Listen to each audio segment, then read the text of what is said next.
Lakh voters के नाम गायब। क्या बंगाल चुनाव का रिजल्ट वोटिंग से पहले ही तय हो गया है? आखिर 2026 चुनाव से पहले बंगाल में ये क्या हो गया? एक झटके में इतने वोटर्स काट देना सिर्फ सफाई अभियान है या लोकतंत्र पर सबसे बड़ा हमला? आखिर किसके लिए है ये फायदेमंद? आज हम आपको बताएंगे पूरी सच्चाई डेटा के साथ। नमस्कार, आप देख रहे हैं इंडियन प्रेस हाउस और मैं हूं आपके साथ चतुर्वेदी श्रुति। इलेक्शन कमीशन ऑफ इंडिया ने पश्चिम बंगाल में 2026 विधानसभा चुनाव से पहले स्पेशल इंटेंसिव रिवीजन यानी SIR की एक फाइनल रिपोर्ट पेश की। फाइनल रिपोर्ट के मुताबिक 91 लाख से ज्यादा वोटर्स के नाम वोटर लिस्ट से हटा दिए गए हैं। ECI के अनुसार इनमें 63.6 लाख वोटर्स डुप्लीकेट और फर्जी हैं और 28 लाख वोटर्स अपना एड्रेस बदल चुके हैं। इसके लिए इस्तेमाल हुआ एक नया सॉफ्टवेयर जिसका नाम है LDDS, logistic discrepancy detection system. ये वो सॉफ्टवेयर है जो डेटा मैचिंग और AI बेस्ड फिल्टरिंग करता है। LDDS सॉफ्टवेयर इन चीजों को मैच करता है। पहला, नाम और उम्र। दूसरा, आधार और पहचान डेटा। तीसरा, एक ही व्यक्ति के मल्टीपल रजिस्ट्रेशंस। चौथा, मृत या माइग्रेट कर चुके लोग। लेकिन सबसे बड़ा सवाल ये उठता है कि इतनी बड़ी संख्या और वो भी ठीक चुनाव से पहले क्यों? आइए अब बात करते हैं उन आंकड़ों की जहां से ये 91 लाख नाम कटे हैं। चुनाव आयोग की रिपोर्ट के अनुसार नामों की इस छटनी का सबसे बड़ा हॉटस्पॉट मुर्शिदाबाद है। उत्तर 24 परगना और मालदा जिले बनकर उभरे हैं।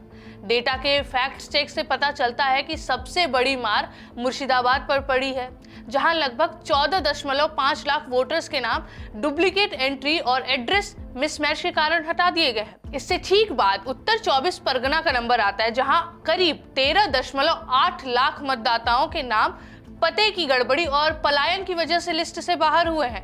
वहीं मालदा जिले की बात करें तो वहां लगभग 11.2 लाख नामों को फर्जी पहचान पत्र और डबल रजिस्ट्रेशन के आधार पर हटाया गया है। ये तीनों वही जिले हैं जहां पिछली बार जीत का अंतर काफी कम था या जहां एक खास वोट बैंक का वर्चस्व था। अब करीब 39.5 लाख वोटों का इन 3 जिलों से अचानक गायब हो जाना न केवल पिछले चुनावी नतीजों के मार्जिन को चुनौती दे रहा है, बल्कि 2026 की चुनावी जंग की समीकरणों को भी पूरी तरह पलटने की ताकत रखता है।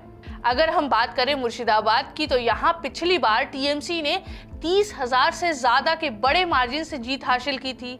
अब यहाँ से औसतन हर विधानसभा क्षेत्र से 30,000 से 45,000 नाम कटे हैं, यानी जीत का अंतर ही लिस्ट से बाहर हो गया है। मालदा की तो यहाँ कांग्रेस और TMC का दबदबा रहा है। सुजापुर में मार्जिन पिछली बार 1 लाख से ज्यादा था, लेकिन यहाँ भी करीब 50,000 वोटर्स के नाम कम हुए हैं। उत्तर 24 परगना की बात करें तो यहाँ सीमावर्ती इलाकों में लॉजिस्टिक डिस्क्रिपेंसी सबसे ज्यादा पाई गई है। यहाँ भी जीत का अंतर औसतन 20,000 से 25,000 रहता है, जबकि काटे गए नाम इनसे कहीं ज्यादा हैं। जिसके बाद ममता बनर्जी इस फैसले के बाद बेहद आक्रामक है। उनका कहना है कि ये सत्ताधारी पार्टी और चुनाव आयोग की मिलीभगत है। ममता बनर्जी ने EC को घेरते हुए कहा कि ये उन लाखों गरीबों और अल्पसंख्यकों के वोट देने के अधिकार को छीनने की साजिश है जो हमारे समर्थक हैं। हम चुप नहीं बैठेंगे। हर जिले में कानूनी सेल बनाया जाएगा और एक एक वोटर की लड़ाई लड़ी जाएगी। पार्टी इसे चुनाव को मैनेज करने की कोशिश बता रही है। उनका आरोप है कि जानबूझकर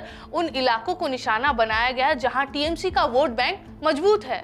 यह हंगामा बढ़ा तो मामला देश की सबसे बड़ी अदालत यानी सुप्रीम कोर्ट पहुंचा। कोर्ट ने स्थिति की गंभीरता को समझा। कोर्ट ने कहा कि किसी भी नागरिक का वोट देने का अधिकार बिना ठोस सुनवाई के नहीं छीना जा सकता। कोर्ट ने आदेश दिया है कि हर जिले में विशेष अपील ट्रिब्यूनल बनाया जाए जहां लोग अपनी शिकायत दर्ज कर सके। हालांकि पहले फेज के लिए वोटर लिस्ट फ्रीज हो चुकी है, यानी 23 अप्रैल को होने वाली वोटिंग में अब कोई नाम नहीं जुड़ पाएगा। ये उन 91 लाख लोगों के लिए एक बड़ा झटका है जो अपनी पहचान साबित करने के लिए लड़ रहे हैं। 91 लाख नाम हटाना क्या महज एक इत्तेफाक है या फिर चुनाव से पहले की गई इंजीनियरिंग? चुनाव आयोग अपनी साख की कसम खा रहा है कि डेटा पूरी तरह साइंटिफिक और फर्जी वोटिंग रोकने के लिए जरूरी है, लेकिन दूसरी तरफ उन लाखों लोगों का सवाल है जिनका नाम लिस्ट से गायब है। सवाल ये भी कि क्या सिर्फ सॉफ्टवेयर के भरोसे 91 लाख लोगों के भविष्य का फैसला करना सही है? क्या बंगाल चुनाव अब मुद्दों पर नहीं बल्कि वोटर लिस्ट के आधार पर लड़ा जाएगा? बंगाल की राजनीति अब एक ऐसे मोड़ पर खड़ी है जहां जीत और हार का फैसला ईवीएम से पहले शुरू हो चुका है।